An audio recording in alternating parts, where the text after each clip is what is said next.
গোপালকে আজকে মিউজিক শুনে শুনে ঘুমাবে? হ্যাঁ, গিটারের মিউজিক শুনে গোপালের ঘুমাতে ইচ্ছে হচ্ছে। দুপুরের লাঞ্চ করেই আমরা প্রায় রেডি হয়ে গেছিলাম।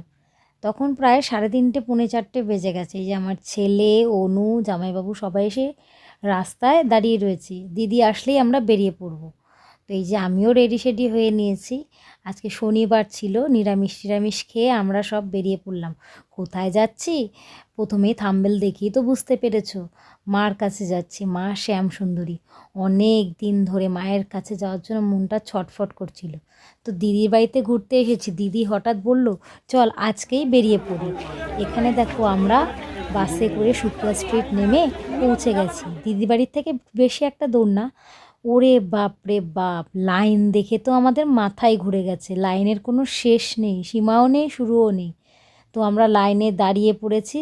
তারপরে দেখলাম আস্তে আস্তে, ভাবলাম যে আমরা পেছনে, একদমই না, আমাদের পেছনেও আরও লোক এসে উপস্থিত হলো। তারপরে দেখো আমরা 4:50 থেকে লাইন দিয়েছি, এখন 6:45 বেজে গেছে, এখনও কত লাইন। খুব ভয় পেয়ে গেছিলাম, মনটা খুব ভেঙে গেছিলো যে হয়তো মায়ের দর্শন কি পাবো না আজকে হয়তো। কারণ মানে নেটে দেখলাম 8টা অবধি মন্দির খোলা, তাই একটু ভয়ই পেয়ে গেছিলাম। কিন্তু না, মার সেই মানে ভয়টা আমার কাটিয়ে দিয়েছে। দেখলাম লাইনটা, তারপরে কিছু দূর এগিয়ে এগিয়ে এগিয়ে দেখলাম যে লাইনটা এগোচ্ছে আস্তে আস্তে, একটু দেরি হলেও এগোচ্ছে। প্রথমে কারণটা বুঝতে পারিনি। এই দেখো শেষমেশ মায়ের একদম মন্দিরের যে সরু গলিটা, ওখানেই ঢুকে গেছিলাম। আমরা প্রথমে ভেবেই অবাক হচ্ছিলাম যে এত লেট কেন হচ্ছে, কিন্তু না, পরবর্তীতে গিয়ে দেখলাম মায়ের ভেতরে দর্শন করার জায়গাটায় মানে ওরা কিছু সময় দাঁড় করিয়ে দর্শন করাচ্ছে, যেটা ভালোভাবেই দর্শন করলাম আমরা। এখানে নিচ্ছে ভোগের ডালা, নাম গোত্র নিয়ে যে যা দক্ষিণা দিচ্ছে তারা সেটা নিচ্ছে। দেখো কত ভিড়। 8টা অবধি দাঁড়ালে আমরা ভোগটাও পেতাম, কিন্তু সেটা সময় সাপেক্ষ, অতটা সময় দেওয়া যাবে না, ফিরতে হবে।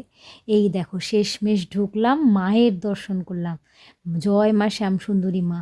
খুব টেনশনে পড়ে গেছিলাম মাকে দর্শন করতে পারবো কি না। মা সব ভুল ভাঙিয়ে দিল। এত ভিড়, 100 লোক প্রায় ঘরটার মধ্যে ঢুকেছিল।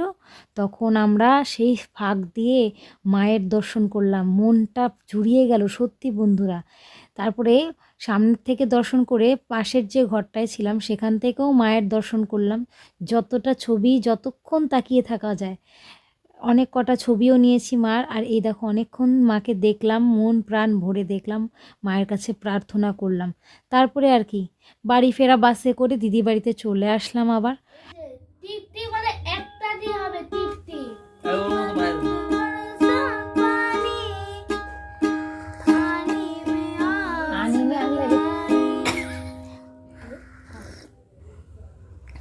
ওই গানটাই ঠিক ছিল, এই যে কি যেন নাম, তোর তুলবো।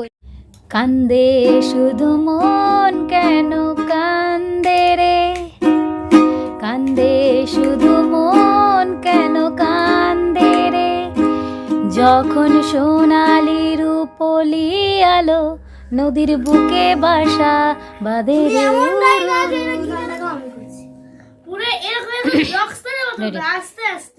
মন একে একে দুই, একাকার আমি তুই, আর না চোখ ফিরিয়ে একটু হাস।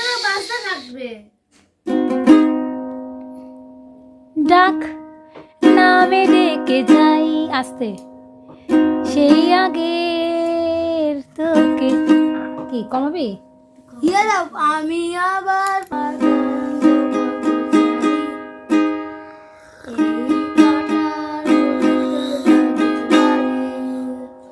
গেছে জীবন দুদিকে দুজনারই, মেনে নিলেও কি মেনে নিতে পারি কিছু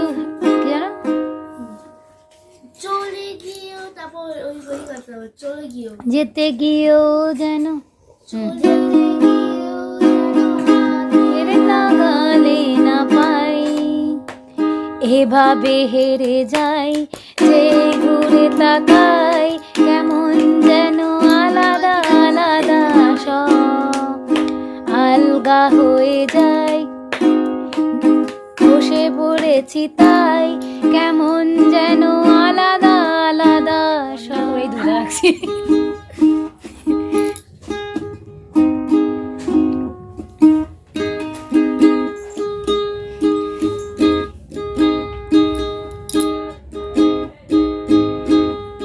গোপালকে আজকে মিউজিক শুনে শুনে ঘুমাবে? হ্যাঁ, গিটারের মিউজিক শুনে গোপালের ঘুমাতে ইচ্ছে হচ্ছে।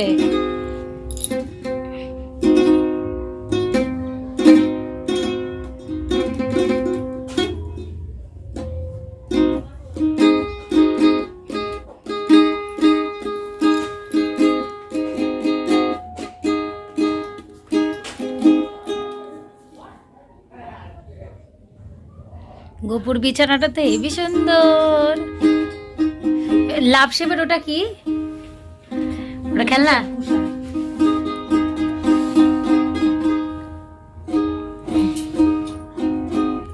বাসি নিয়ে ঘুমায় কেন? তাই কেন? গোপাল কখনোই বাসি ছাড়া থাকে না। গোপালের মায়ের জামা মাকে বলে গেছিল।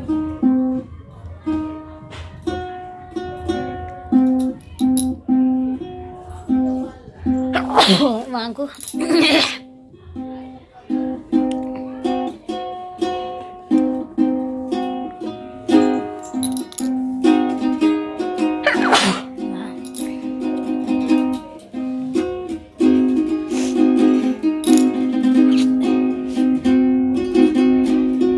এটা গোসোয়ান দাও না? হুম,